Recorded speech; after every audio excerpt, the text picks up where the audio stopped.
Okay, rectilinear translation.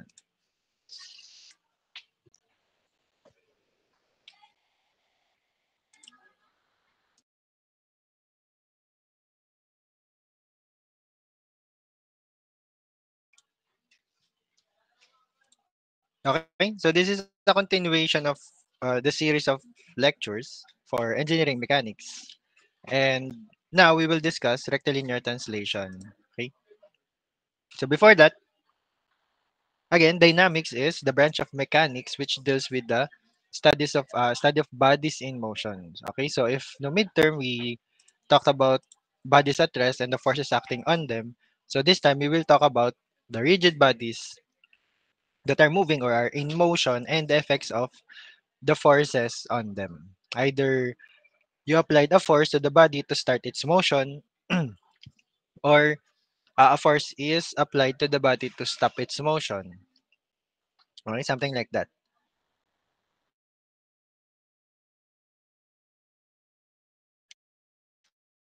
So dynamics is further divided into two branches called kinetics and kinematics.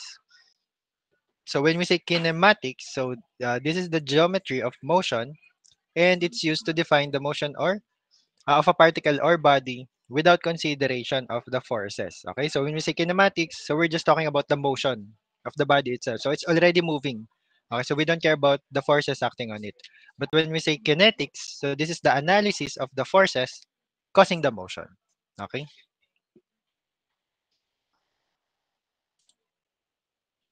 so some of the applications of dynamics in engineering, so structural design by any vehicle, so dynamics is considered. No, so when I think you've heard the term of aerodynamics, something like that. It means so when your vehicle is moving, so uh, the effect of air or air resistance is being considered. So it's considered in the design of vehicles. Okay. Also on some industrial machinery, like for example a pump. So this is a centrifugal pump. Okay. So your pump here, when you look at the middle, okay, wherein the main component of the pump, the blades of the pump is located.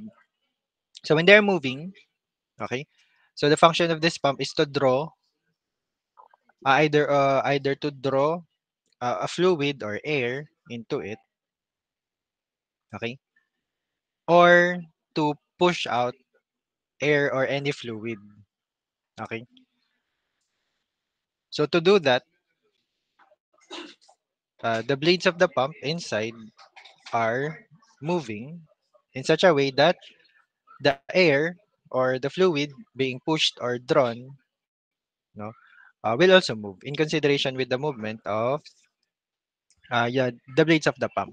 Okay, so of course there are forces involved in the movement of the blades of the pump here. Same as displacement pump. So when you say displacement pump, so you have an inlet here where your fluid enters, and then you have an outlet here where your fluid exits your displacement pump. Okay, so when you go into, let's say for example, the manufacturing industry, so you will see a lot of pumps being used there because they are dealing with a lot of fluids, solutions, chemicals that are needed to be moved, no? Let's say from one container to another, okay? Or they need to be constantly steered, okay? So all of those involve movement of machines or movement of parts or components which involves forces and motion, okay?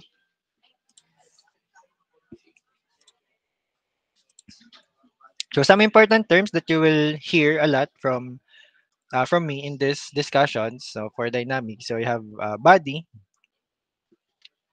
So this is like what we have discussed already in midterm. No, so when we say body or the object being focused on or discussed or solved,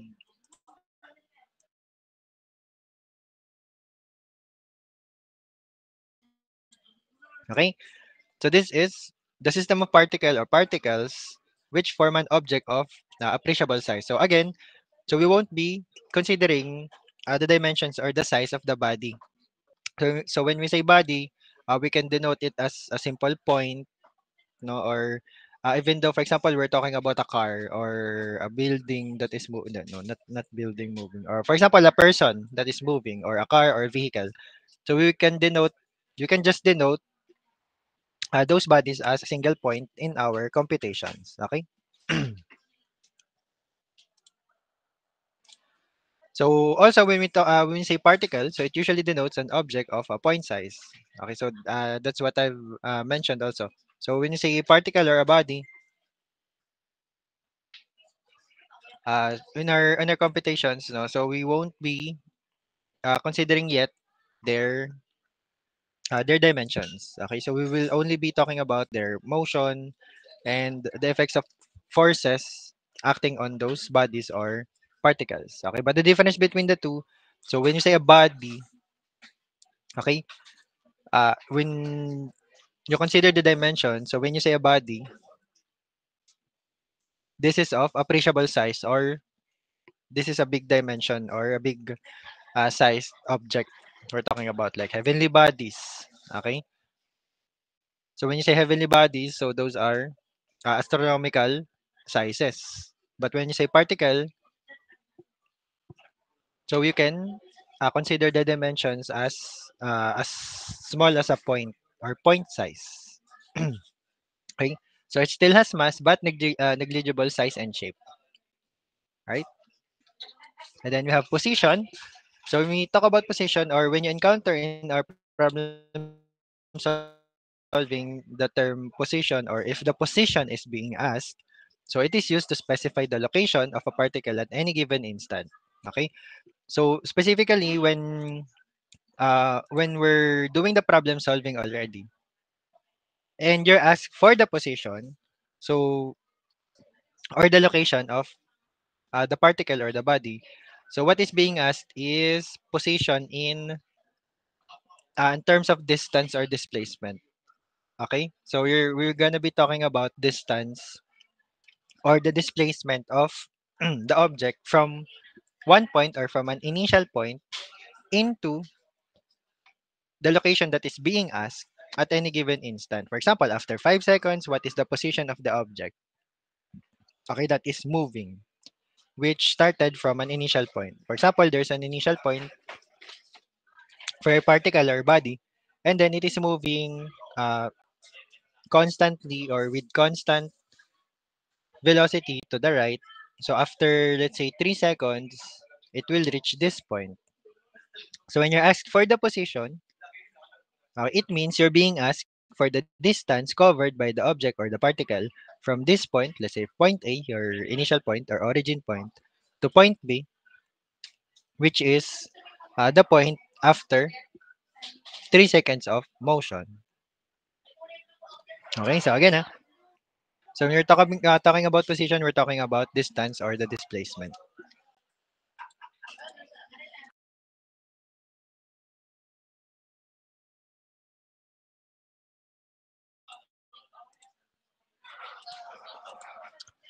Okay, so next we have the displacement. So displacement, as the term, is defined to be the change in position of an object. Okay, so again, from point A to point B, so if the object change in position, so the measured distance there is your displacement. So it is denoted by delta S. So say a particle moves from initial position S sub 0 here to a final position S sub F. Okay. So the displacement is the difference in distance between the two positions. So actually, it's to be more accurate, it's the absolute value of their or the magnitude of their difference. No, from the initial to the final position. So that is your displacement.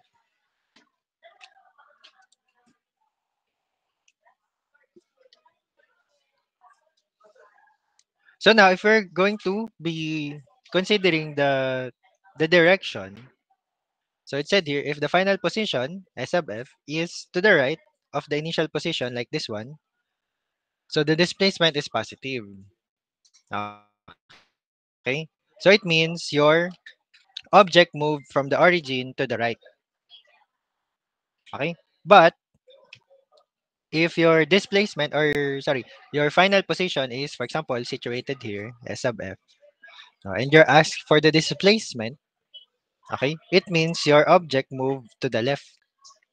Okay, so in some cases, we're considering the direction wherein it's like your object moved backwards.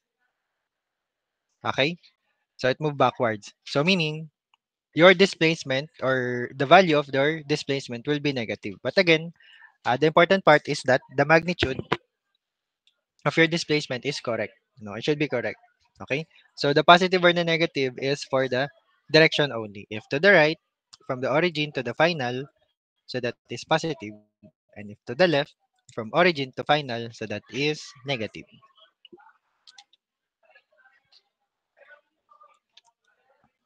So take note also that displacement is a vector quantity. So that's why we're also considering the direction. So magnitude and the direction. Okay. So next we have velocity. So velocity is defined as a vector again. So vector, it means it has a magnitude and a direction. So vector measurement of the rate and direction of motion. Okay. So the speed at which something moves in one direction. So when we say speed, so this one is the scalar part. But when you add the direction, so it becomes vector. So it becomes a vector, your velocity. So in calculus terms, or this is what I've shown you one of the equations of motion. Okay, so the principles behind those is of course your calculus. So velocity is the first derivative of position with respect to time. So given your position s, okay, so that is your position measured uh in units of distance, or for example meters or feet, no, yung mga ganung units. So the first derivative of your position with respect to time, or ds over dt, so that is your velocity. Okay, so you can calculate velocity by using a simple formula. So ito yon. No? Or for example, you have a given equation of position. No, you're given let's say for example, example lang to. Let's say you have a given equation of position. Let's say s squared plus 2s plus 1. No, something like that. So if you're asked to find the velocity of this position, no, or the velocity of an object using this equation, okay? So you can simply get the first derivative. So to do that, so you'll get the first derivative with respect to time of this one. Hmm. Sorry. I used the wrong variable. So your independent variable should not be s. It should be t. Yeah.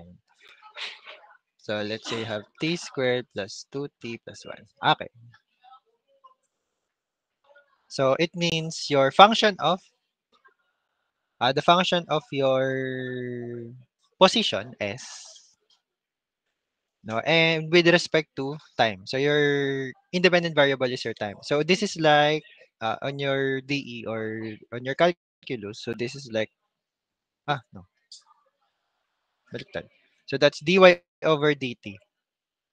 Okay, remember this? Sorry, not dt. Dx muna, dx. 'Di ba? Wherein your change in y over change in x is your y is your function, and then x is your independent variable. So 'di ba you can write equations like y equals x squared plus 2x plus 1, something like that. Okay? And if you get the first derivative, so You get the derivative of y in terms of x, so you will get the derivative of this one. Okay? So now it also applies like that here. So we're in your s here, your position. So this is your function. And then time is your independent variable here. So if you want to get the velocity, so you'll get the first derivative, which is 2t plus this one is 2. So this one is 0.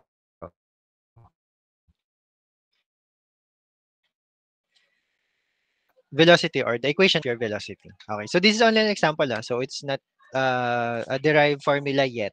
Okay, so later you will see the derived formula. So I'm just showing you that you might encounter in the problem solving that the given equation or the problem contains an equation like that. Okay, an equation of position, and then you will need to solve for the velocity. Okay, or for example, the given equation is an equation of position. This one. Okay, so this one. But what is asked in the problem is the velocity. And then there is, for example, velocity after 2 seconds. Okay? So don't rush and immediately substitute the, let's say, the given time is 2 seconds. Okay? So you're going to solve for the velocity. So instead of directly substituting here, which will be wrong because this is the equation for the position. So if you substitute here, you will get the answer you will get is the position and not the velocity. Okay, so you will need to process this first. Okay, get the first derivative so that this is now your equation of your velocity, and only then you will substitute. Okay, to get the value of the velocity. So is that clear? Okay, so it's similar to your DE, wherein 'di ba nung quiz, no, the first order applications, wherein there is a given DE in the equation, and then there is what is asked is, let's say, a value after a given time or a given seconds. Okay? So before you substitute the given time that is asked, so you will need to solve first the DE to get the or to obtain the general equation. So it's just similar process here. Now, if ever you encounter something like this, so you will need to make sure that you're familiar that the initial given equation is the equation of position, and then you will need to get the first derivative. Now, you might also encounter something like this.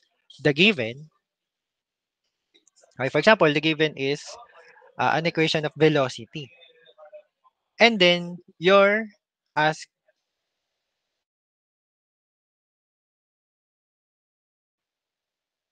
sa. So what will you need to do?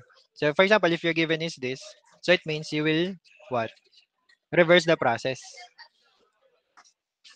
Okay, so you will reverse the process, or to cut it short, you will do DE. Okay? So either you will need to do DE or you will integrate. So you will need to integrate this, 'di ba? To return it to this equation. Okay? So for example, there's a given initial velocity or a time equals 0, something like that. No?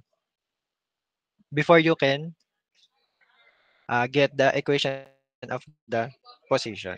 But if it's the other way around, like this one, so the given is the equation of position, so you will just need to get the first derivative. So that is your velocity. Okay. So now when we say average velocity of the particle over a time interval, so this is defined as the quotient of the displacement and the time interval. Okay. So these two equations look similar because, 'di ba, we say that one notation of the derivative is you can write it as delta. Let's say ds over dt is can be written in your during your calculus as delta s over delta t, or dy over dx can also be written as delta y over delta x, or the change in y over change in x. So this one, delta s, the your delta s is your change in position, which is displacement. And then your change in time, so this is your time interval. Okay? So if you encounter a problem wherein what is asked is the average velocity, so you will need to compute for the displacement or delta S. Diba? Your delta S is uh, final position minus initial position. Wherein your time interval is from t equals 0 or your initial time up to t equals n or depending on the given time that you will solve for the average velocity. Let's say after 10 seconds, what is the average velocity? So that is from 0 to 10 seconds. Okay. So the average velocity is expressed in meters per second or in English units, feet per second. So again, take note of the units ha. No unit, wrong answers.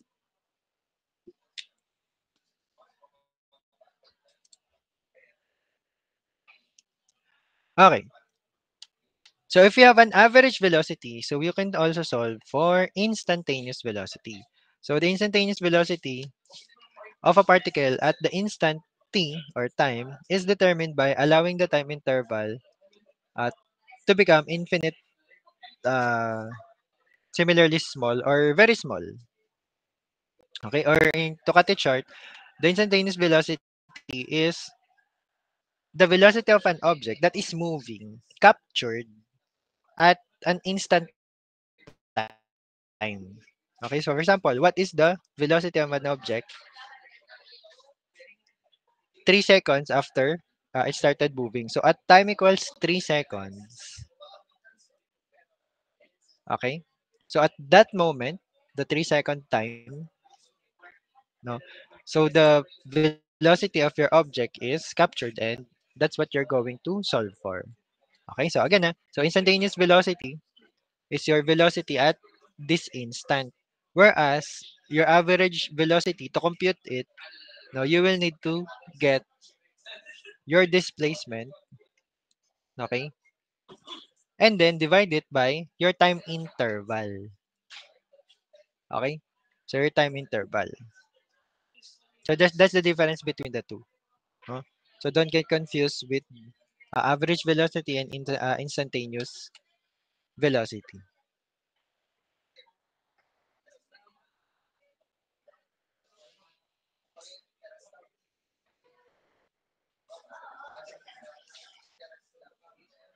So the given formula here for your instantaneous velocity, is the limit of your formula for your average velocity, diba? This is your average velocity, delta S over delta T, as the delta T approaches 0.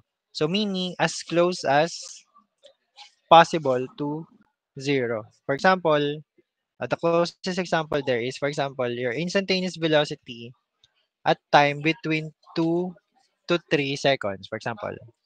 So of course, this is still a 1 second interval, but if you make it really, really small, like close to 0.0000 something small. Okay? So this is what it means, no? When your limit is approaching 0 for this formula. So you might think, okay, it's the same formula.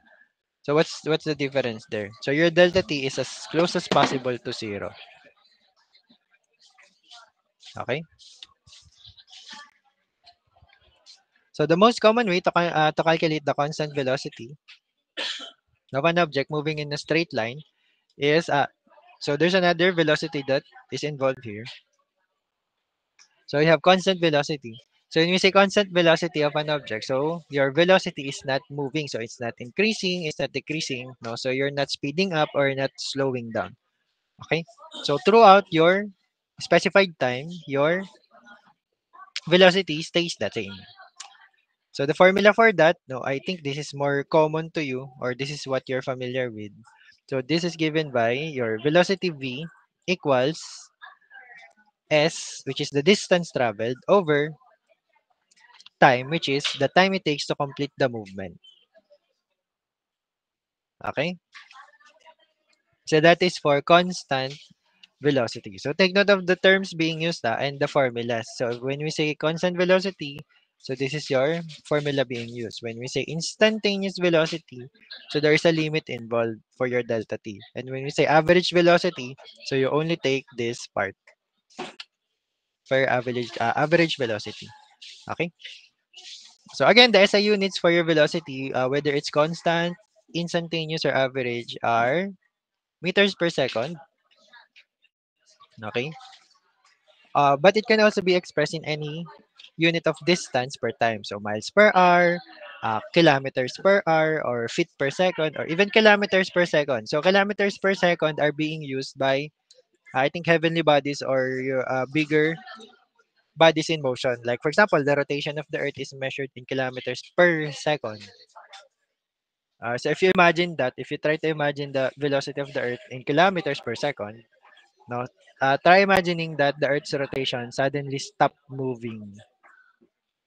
Like for 1 second, the rotation of the Earth stopped moving. So what do you think will happen? Buildings will fly. Okay, at a speed of like thousands of kilometers per second or per hour. For example, this Jaffa building will fly towards, I'm not sure if west or east, I forgot the direction. But if you stop the rotation of the Earth for 1 second, a lot of or everything that is on the ground will shift or will move. Okay, so that's how fast the rotation of the Earth is spinning. Okay, so again, kilometers per second are used for larger bodies that have really, really fast velocities. Okay, kilometers per hour and miles per hour are used in vehicles, whether land or air or sea. Okay, although sea vehicles, like for example, ships and boats, so they use another, I think, uh, what do you call that? Another term for their speed, which is yung knots, no, or that's just short for nautical miles per hour. Okay, but it's still miles per hour. Okay, so again, so miles per hour and kilometers per hour are used for vehicles. So meters per second, no, meters per second, or even kilometers per hour also. So they are used either in vehicles or on smaller bodies, no, like in people, no, that are for example running, no, or they are moving in such speed or velocity. So they are measured in meters per second. So take note of this because in the problem solving, so at least you'll have an idea of what you need to use or what you need to consider, no, in the problem solving. For example, we're talking about a vehicle. So most likely the units being used are miles per hour or kilometers per hour. If we're talking about heavenly bodies, so that's kilometers per second. Okay, or even bigger units. So, for example, we're talking about smaller bodies like people or projectiles or objects. So, those are measured in meters per second. Okay. So, also take note that those units of velocity can be converted or, of course, they have conversions. Diba? So, to do that, so you will need to do unit analysis, no, which is very important in our topics or discussion of our topics. Okay, because for example, the given values are in meters, but what will be asked is in kilometers per hour. So you will need to convert. Okay, so we won't be practicing that anymore because you're supposed to have practiced that in your, I think, in your P6 already, or in your physics classes.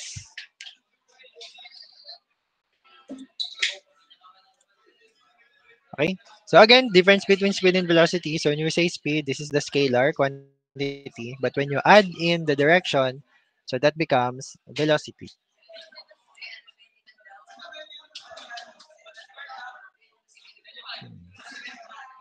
Okay.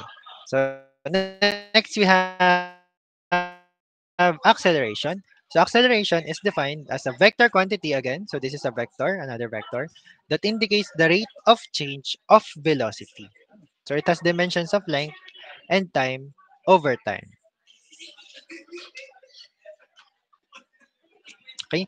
So So another term being used or referred to acceleration is speeding up. So when your body or object is speeding up, it means your velocity is increasing no, at a specific rate, or your velocity is changing at a specific rate. So that is your acceleration.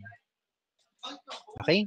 So acceleration can be experienced every day in a vehicle. So for example, you come to school from far, or you're riding your service, or you're commuting, no, you're riding a jeep or the tricycle from the gate of the Golden Country Homes. Okay? So you will experience acceleration because let's say the tricycle is starting at rest or zero velocity. So the velocity is increasing. So there is an acceleration there. Okay? So if the velocity of the particle is known at any 2 points, so the average acceleration during the time interval is defined by this equation. So you have your delta v, or your change in velocity, no, at in any 2 points. So for example, you have an initial point and then you have a final point here. So your initial velocity here v sub o, then your final velocity v sub f here. Diba? So there will be a change in velocities for these two. So that's your delta V. Over your change in time, or during your time interval, let's say from 0 to your time interval t. Let's say 0 to 5 seconds, 0 to 3 seconds, 10 seconds. No? And the unit is expressed in meter per second squared, or feet per second squared. So why is it squared? Because your change in velocity, again, your velocity is already in what? Meters per second, right? And then over time, which is another unit of time, is second. So when we do the fraction, it becomes meter per second times 1 over second. No? So your second gets multiplied. So that's why it becomes meter per second squared. Okay?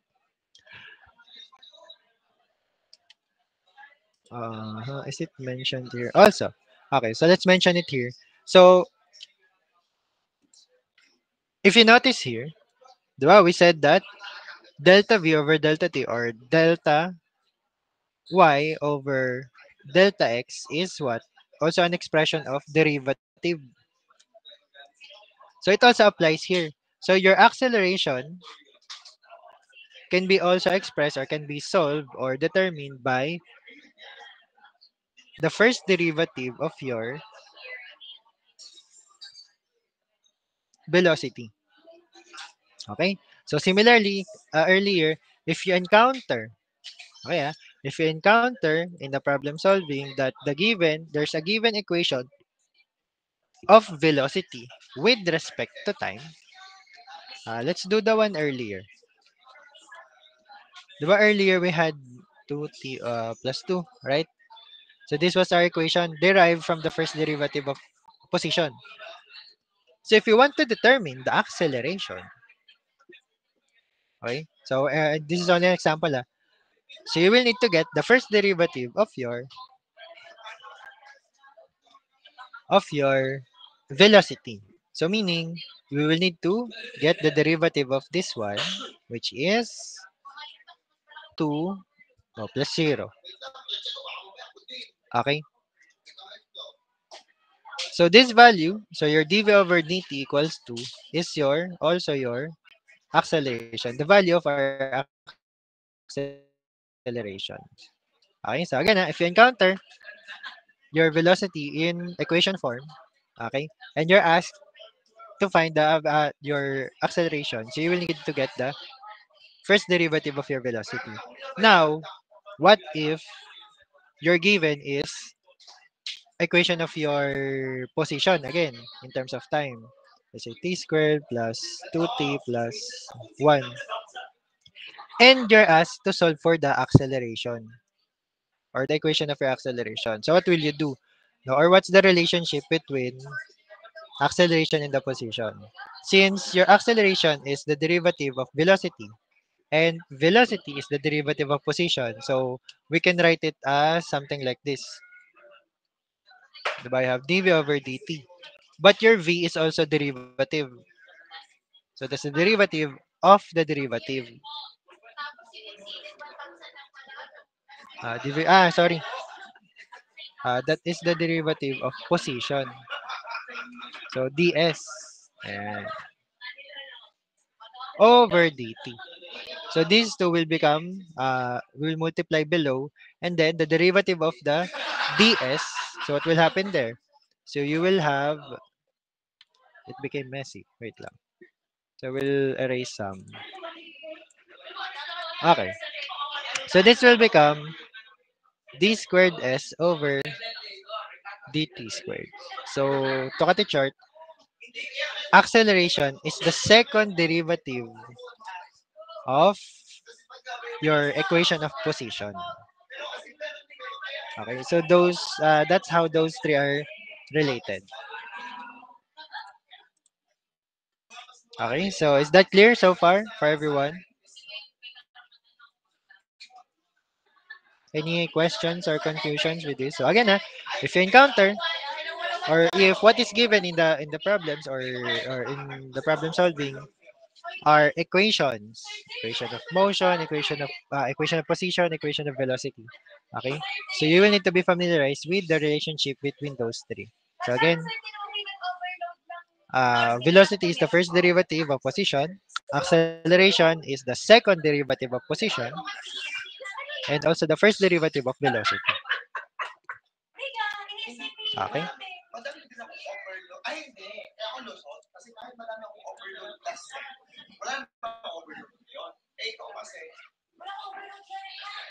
So similarly, the instantaneous acceleration of a particle, no, at the instant t is obtained again by allowing the time interval to approach zero. Okay, so this is like your average acceleration, but so we will do limits again wherein your delta t approaches zero or very very minimal or late.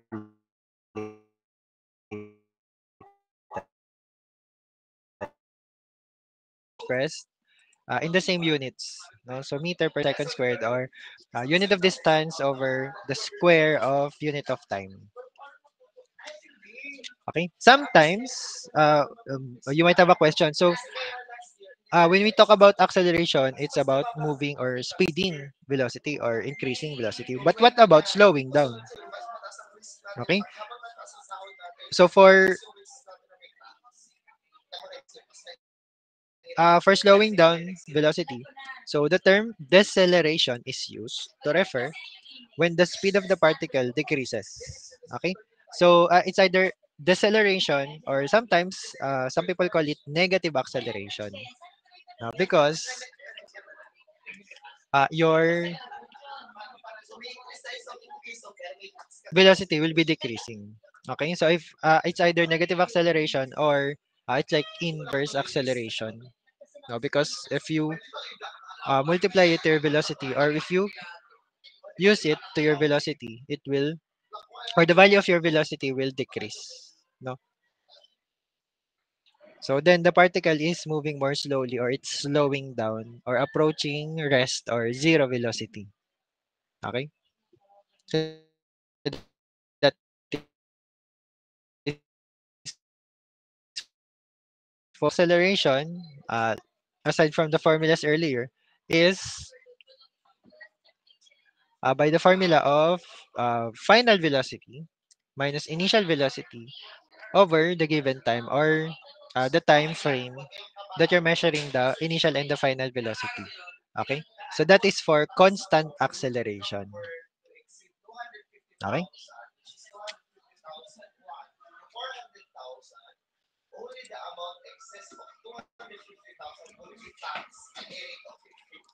So again, the visually, so the relationship between velocity and acceleration. So when you look at the figures here, no. So let's say the first figure,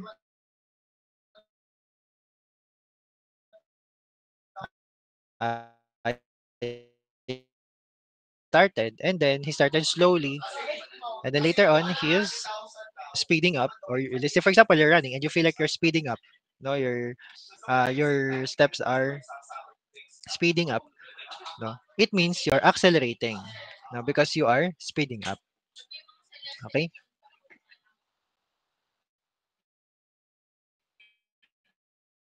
Now,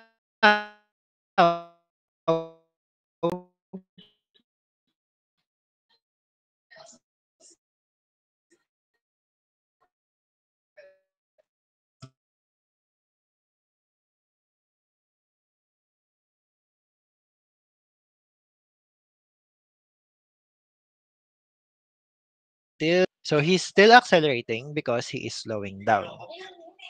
Now on the third one, so the B here, the bubuyog, okay, is moving at a constant velocity. Okay, same velocity. So the velocity is not changing. But okay, when you look at the figure, the direction of the B is changing. Going towards here and then toward here and then change direction again, change direction and then circled around, change direction again, change direction. So that is still considered acceleration because the B changed direction. Okay? So again, so velocity and acceleration are related to each other, though they represent different measurements. So velocity is a vector quantity that indicates displacement, time, and direction, while acceleration is the rate at which an object changes its velocity. Okay? So any change in velocity or when you say velocity, so direction, if you change direction, it means you change velocity. 'Di ba? Even though your speed did not change.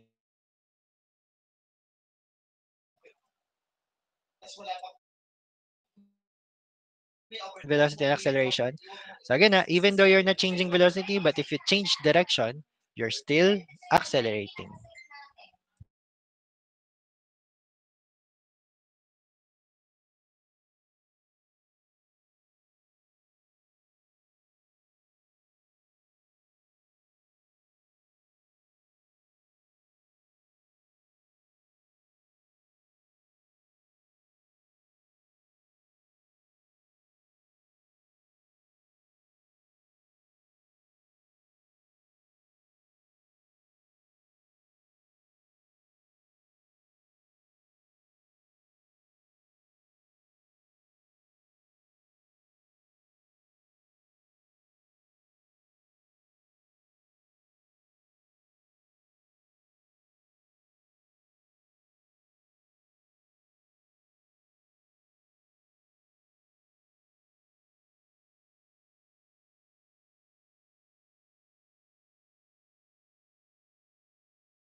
Okay. Okay. So we're near the end of the lecture, so we can have the sample problems. So rectilinear motion of particles. So when we say rectilinear motion, so this is another name for straight line motion. So in our discussions here or on the problem solving that you will do later on, so we're gonna be dealing with straight line motion first, and then on the next topic, so we will be dealing with projectiles. So when you say projectiles, so there's already a trajectory that is not a straight line. So we're gonna be dealing with curved line motions. Okay. So but for now, for rectilinear motion, so we'll be dealing with straight line motion. So either from origin to the left or to the right.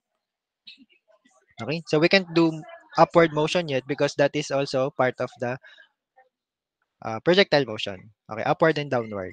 Alright? So we'll be dealing with motion to the left or to the right that is a straight line. So this type of motion describes the movement of a particle or a body.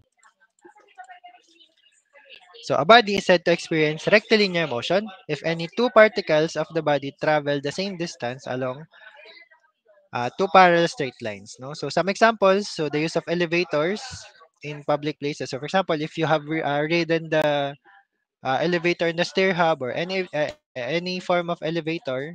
Okay, so that is rectilinear motion. Although the motion is upward, but it follows a straight line only. Okay, and also we're only considering the motion of the elevator yet. No, so we're not considering the elevator as a projectile. Okay, so that will be difficult. So for example, an elevator that is a projectile. No, for example,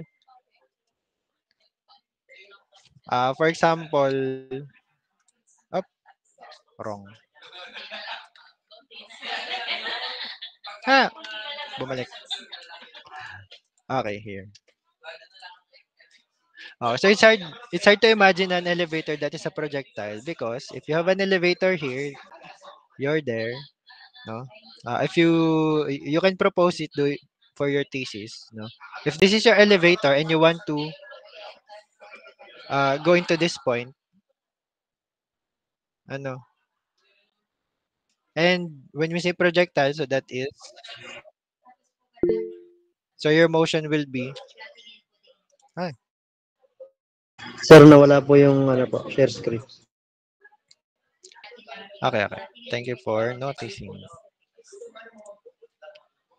Next stop share. Okay, so as you can see on the figure that I have drawn, so the reason why we're not yet considering the elevator, although it's upward movement as projectile, is because so the force acting on it is constant anyway. No? So you're doing or the elevator is only moving on a constant velocity or constant acceleration, either from rest to its final velocity or vice versa, from initial velocity to the final velocity, which is at rest when you're stopping on the floor or on the designated floor. So if you consider the elevator as a projectile, so its movement should be in a curved path already. Okay, so since the motion of your projectile is still in straight line, no, so it's still part of the rectilinear motion. Okay, but most of the bodies that we're gonna be dealing or talking about is rectilinear motion that is moving left or right or forward or backward. Okay, so free fall. No? So it's also considered rectilinear motion, although in terms of the equations we're gonna be solving or problems that we're solving, so free fall and gravitational forces are included in the projectile motion. Although they have the same, it's because rectilinear motion and projectile motion have similar, they have some similar equations being used, equations of motion in general. Okay, so that's why some of the examples are overlapping like this one. Okay, for example, also kids sliding down from a slide, so that is also a rectilinear motion, or motion of planes in the sky, so moving on a straight line, so that is also rectilinear motion. Or let's say vehicles on the road, moving, or runners in a running event, so that is rectilinear motion also.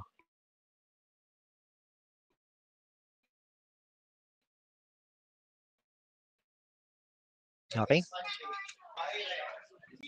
So there are three types of rectilinear motion. So we have uniform rectilinear motion. So when we say uniform rectilinear motion, so what you need to remember here when we say uniform rectilinear motion, so your velocity is constant and your acceleration is, so if your constant velocity is not changing, so your acceleration is zero.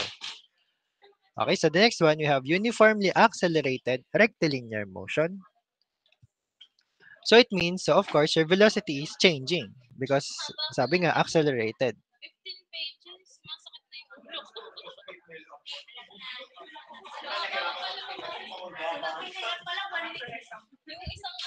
And you have an acceleration now. So you have a value for your acceleration.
Okay, where were we? Ay.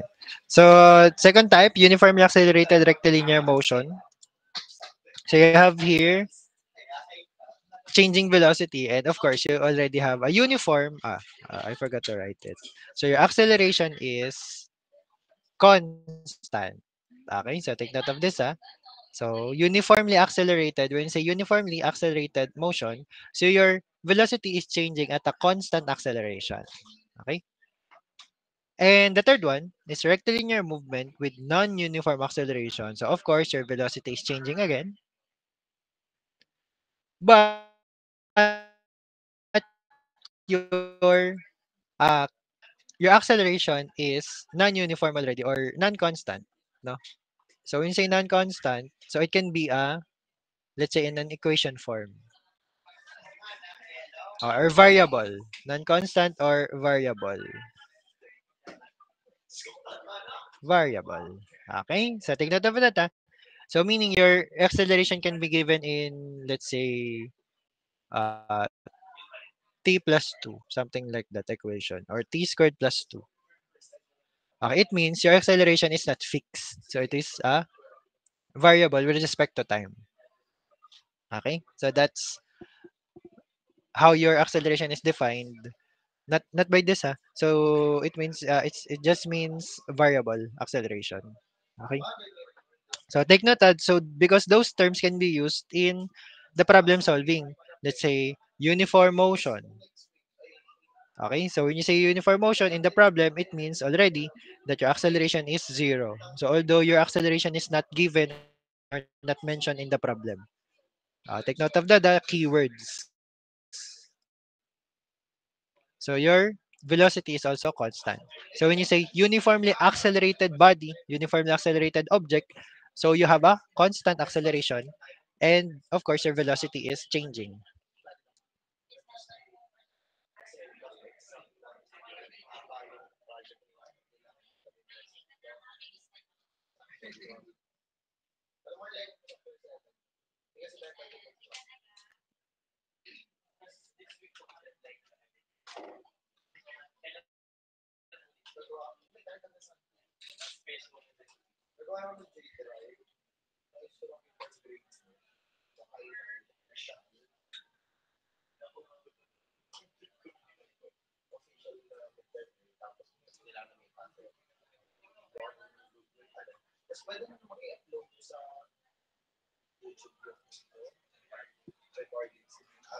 Okay.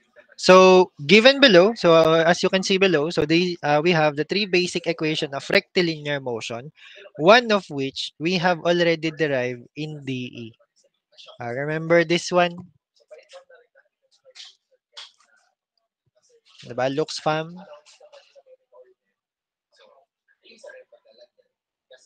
Wait.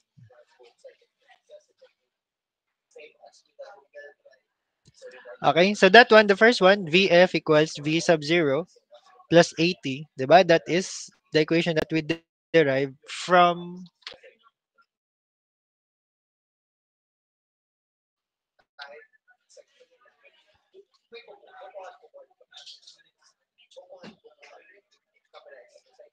from our Newton's second law of motion. Diba? Remember that? The F equals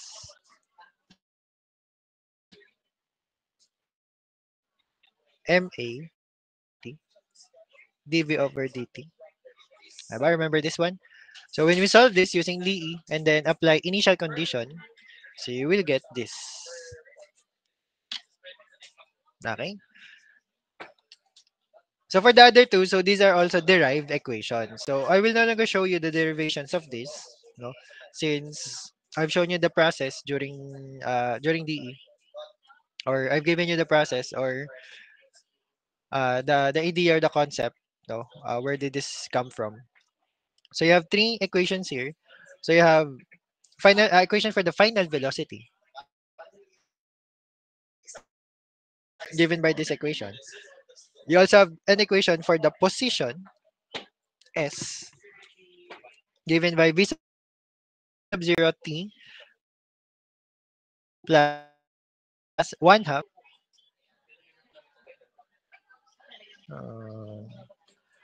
Okay, and then you also have another equation for the final velocity given by Vf squared equals v sub 0 squared plus 2as, wherein your a is acceleration, your s is your and your t is your time.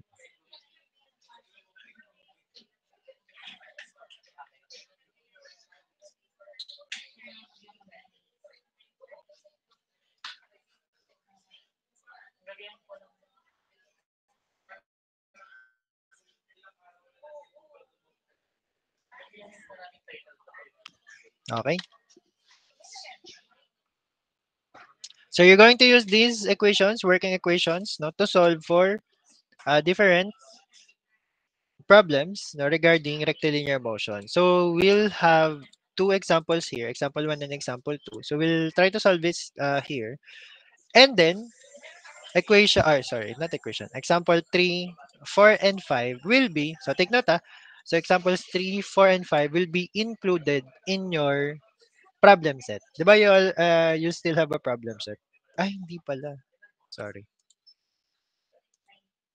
I thought you still have a problem set.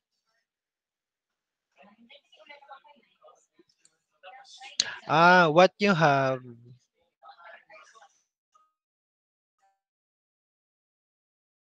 is a quiz, right? For your ano, in your syllabus. Okay. Sige. So ganito na lang, no. Since you're ano lang naman, you're the only section I have for EngMech. Ah, equations 3, 4, and 5. So I think you will need to have a problem set more than a quiz for EngMech, considering your performance on your midterm. No? So we'll not revise, but we will have your quiz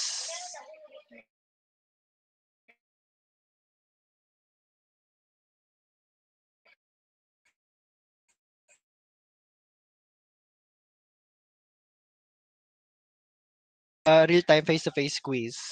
Okay, instead, you will these examples. So on a problem set slash quiz. Okay, so you're going to submit or you're going to submit this, the solution to this as your uh, quiz, no, for engineering mechanics or for finals.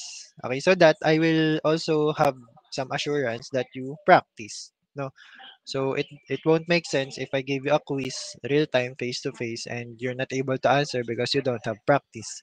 So for you to have a practice as well as your assessment for your quiz, so this will become part of your problem set slash quiz. Okay, is that clear? Okay. So initially, I will give you these three, example 3, example 4, example 5. So this will be included in your problem set. So I'll take note here so that you can screenshot already. So this is so PS slash quiz. So this is number 1. Okay, example 3. This is number 2. So what is this? Problem set slash quiz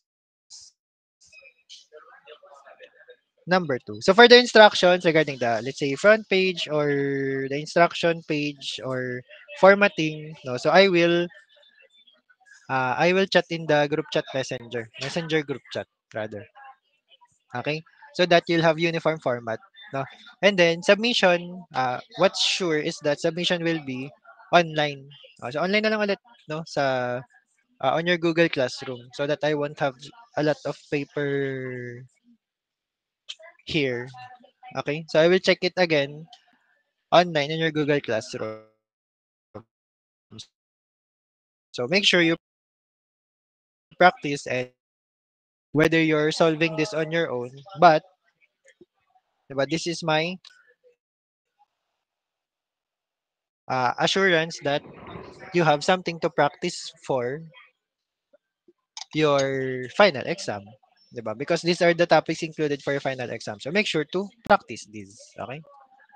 So this number 2 and then example 5 will be your, remember this so I might forget already that these are included in your problems that slash quiz. So this is item number 3. So aside from this, so we'll have another set on projectile motion and also on force and acceleration.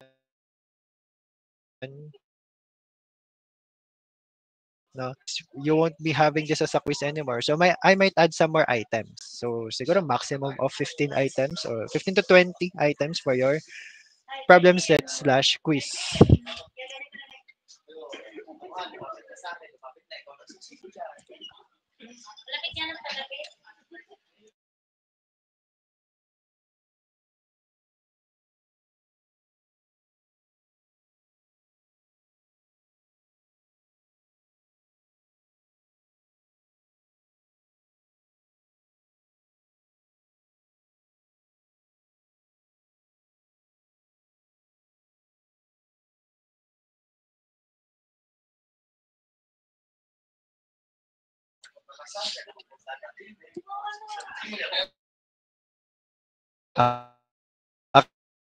Okay. So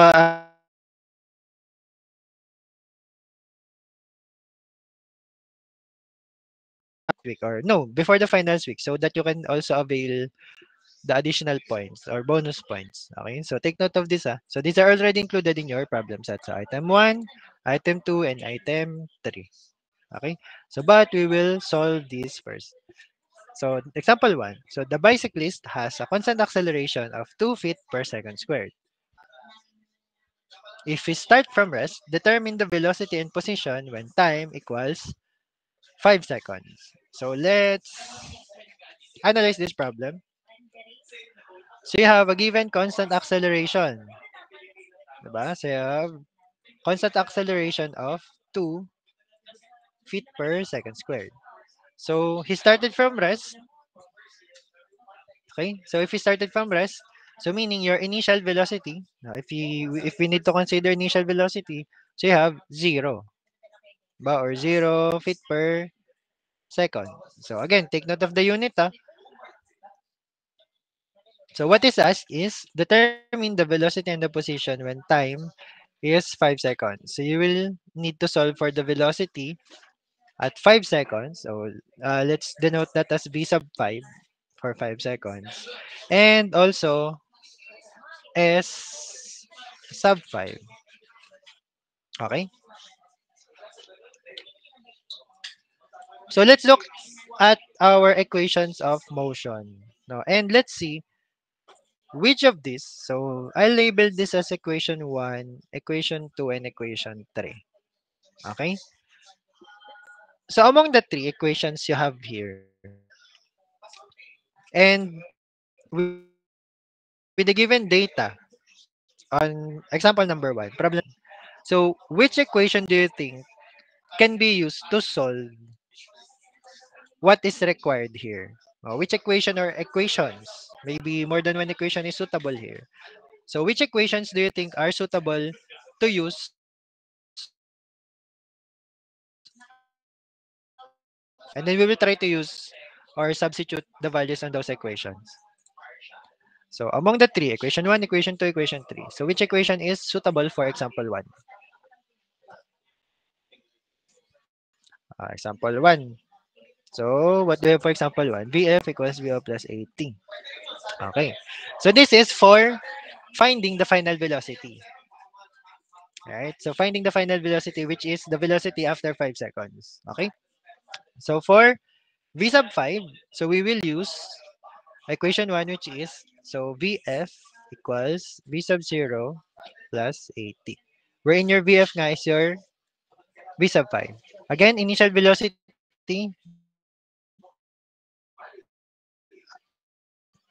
we started from 2 feet per second squared. And then, so the time required is after 5 seconds. So when t equals 5 seconds, so that is 5. So this is just direct substitution. So your velocity at 5 seconds is 10 feet per second. Okay? So again, unit analysis here, magka-cancel out yung isang second dun. So, di ba, also, not 5 seconds. So, which equation do you think is suited for the position, to find the position among the three equations here? So, which is the best equation to use here? Equation 1, equation 2, or equation 3?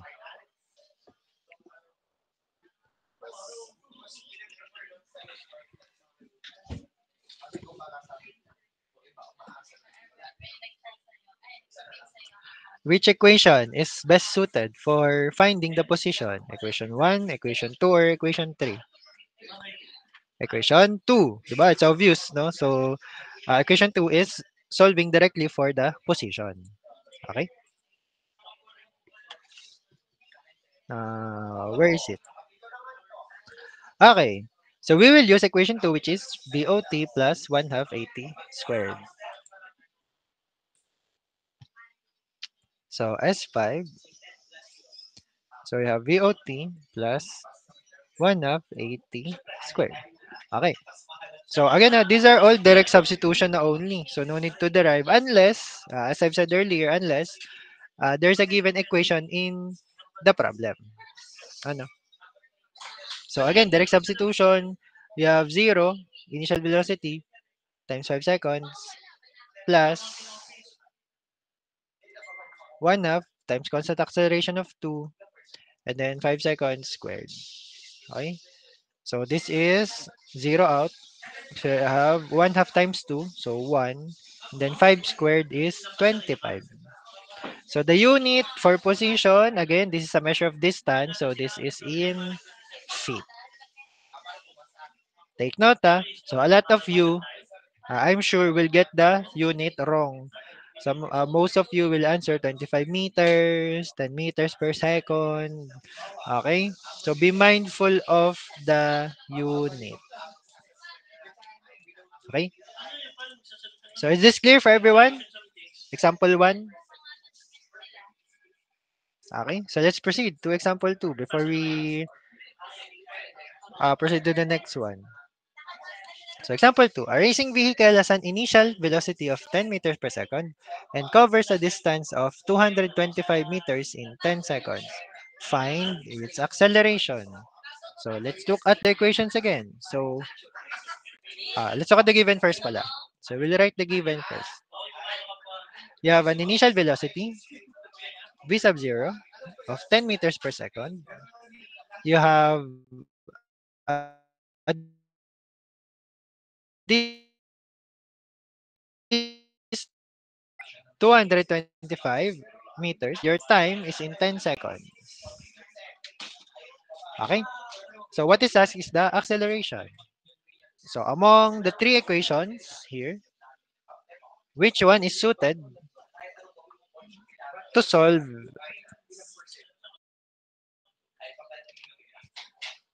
example 2? Oh, meron sabi 3 daw or 2. Ano ba yung 3? So you have a final velocity. Do we have a final velocity there?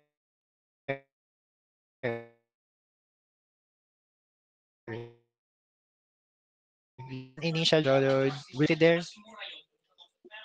No, since you don't have a final velocity, it is unknown.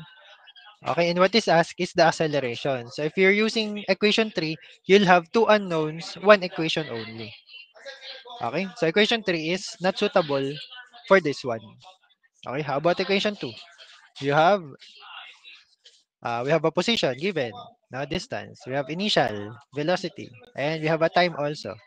So your acceleration is unknown, no, but the rest of the variables are already given. So equation 2 is suitable for this one.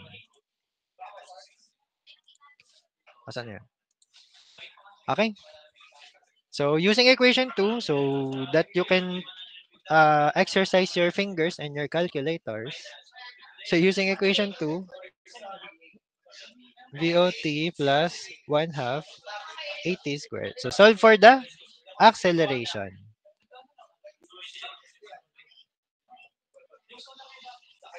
Okay, so what is the acceleration here? So substitute the values and then solve for A. So you can use shift solve, or you can rewrite this equation to solve for the acceleration. So what's the value of the acceleration here? We'll have, so tama ba? Uh, let's wait for some of the others to try. Let's see if pareho kayo na makukuha.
Okay, so most of the answers are 2.5 meters per second squared.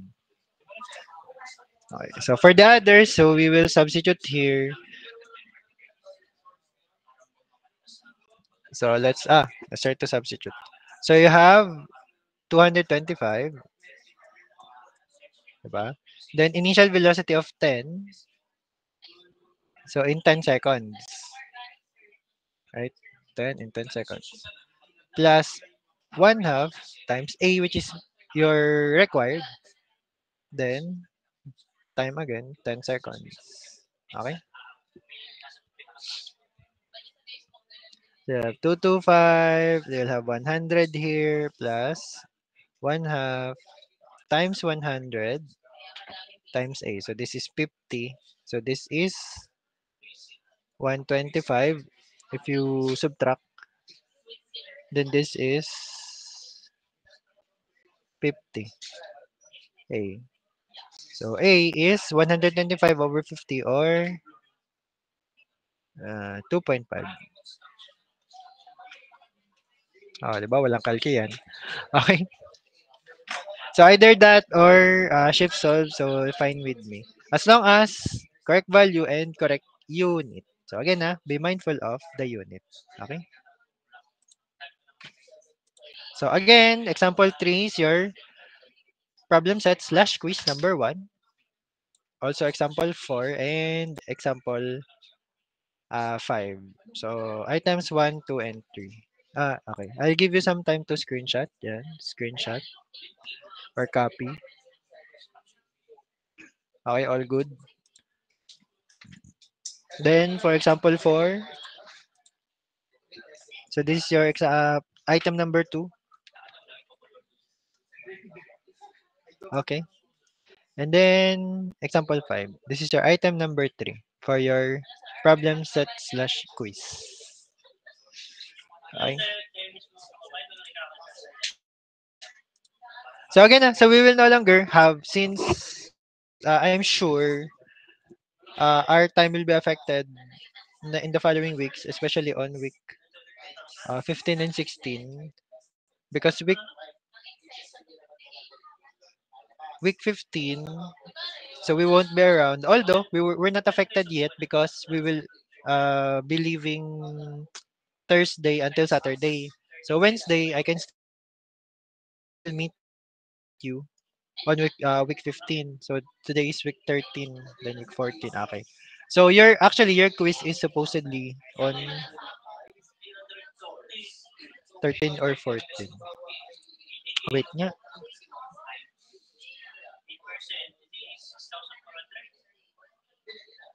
Ah, di pala. You still have, meron sa Jaka yung problem set number 2. Tapos quiz pa. Okay, okay. Di ano na lang at. So, mangyari na lang, no, is instead of having a face-to-face quiz, so what I'll do is I'll just increase the number of items for your problem set. Okay? So I'll increase the number of items on your problem set. So maybe 20 or up to 25 items on your problem set. And so part of that, let's say 1 to 15, that is your problem set. And then 16 to 25, so those items will be for your quiz. So I might do, or I might just do a separate submission, no? A separate submission, what do you call that? Assignment or quiz on your Google Classroom. One for your problem set and then one for your quiz. Okay? So what is sure is that these three examples for 3, 4, 5, okay, will be included in your problem set. Okay? And then maybe I will just send a separate set of questions for your so what will happen is quiz assignment. Okay, is that clear? So I remember your syllabus now. So you actually have two problem sets. And then you only have one quiz because during midterm, you already have one activity. Di ba you had an activity on your midterm? So, yan. So, I will upload a separate set of questions as your quiz. Okay, so that will become a quiz assignment. So, of course, to still have the essence of a quiz, so that will be in time pressure, of course. So, maybe submission is within the day, no, or for example, I will upload the quiz assignment during our lecture time on Wednesday. And then the submission is within Wednesday also. Okay, within the day. Online. Online lang naman. So no need to submit the hard copy. Okay, and also no need for engineering lettering since that is quiz. But for this problem set, so of course I will require you to have it in engineering lettering or engineering lettering format. Okay, for your problem set. And then the submission will be set somewhere before sometime before your final exam. Okay, so that you'll also have a chance to avail the additional points or the bonus points. Okay? So bonus points for this for problem set, early submission of problem set. So will be added to your quiz muna. Okay? So bonus points for early submission on problem set will be added to the quiz. And if you get the perfect score on your quiz, then you have an excess bonus points from the early submission of problem set. So the excess points will go to your final exam. Okay, so sige, for example, plus 5 for early submission a week before the set deadline for problem set. And then on your quiz, which is quiz assignment already, you got perfect score and then you have an excess or additional points for from the problem set early submission. So let's say the plus 5 excess will go directly to your final exam. Oh, so hindi na mazi-zero sa finals. Okay? So is that clear for everyone? Okay. So I'll give you a preview of the next topic which is yung projectile motion. Although we will discuss this on Monday, no, during our online meeting on Monday. Ito na lang pala dito. Stop share and then share tab. Projectile. Okay? So again, the difference between projectile motion and rectilinear motion is your trajectory or the path that your motion is following. Okay? So for rectilinear, we have straight line motion, forward, backward, left or right, or up, down, which is straight. But for projectile, as you can see here, your motion follows a trajectory or what you call a trajectory. So you will have an x-axis of motion and a y-axis of your motion or a v-axis or vertical axis. Okay? Wherein on your x-axis, so there we will consider the horizontal motion or the acceleration. And then along the y-axis or vertical axis, so we will consider the acceleration due to gravity. Because of course, if your projectile is thrown upwards, no, its tendency is to go down due to gravity or the effect of gravity. Okay, or G. Okay. So we will have two considerations here, or two directions of consideration. No, the upward and downward and the forward direction. So that is for the projectile motion. But still, we're going to be dealing with or we're going to be using equations of motion. No, this time for projectiles. So you have equations for position x and y. Right? You'll have positions for x and position for y. And we'll also have velocities, your horizontal velocity and your vertical velocity. Okay? So it's just like rectilinear motion, but this time you're going to be considering two-dimensional already. Okay? So you have x and y. Also, you'll have equations for the horizontal range or the maximum distance that your projectile can travel and also the maximum height that your projectile can reach now if it is thrown upwards. Okay? So that is your working equations that you're going to be using. And sample problems already. Okay? So some of these, let's say example 3, 4, and 5 here again will be included in your problem set. Okay? And then we'll have a couple more topics. I think two more topics. So some examples there will be included in your problem set also. And then I will provide another set of questions as your quiz assignment. Okay? So is that clear for everyone? Any questions, clarifications?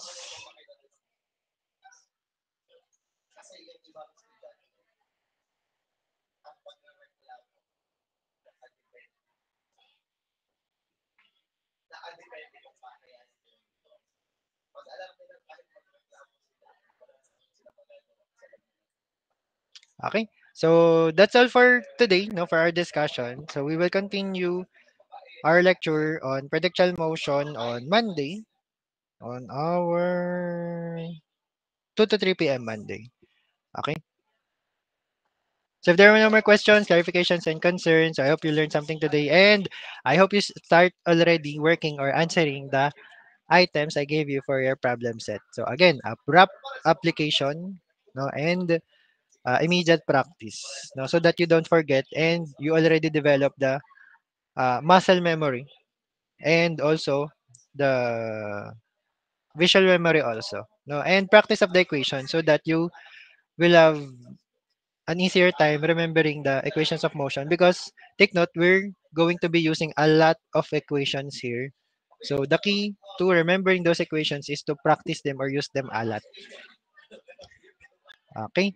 So there are no more questions, clarifications, and concerns. So I will see you again next week for engineering mechanics.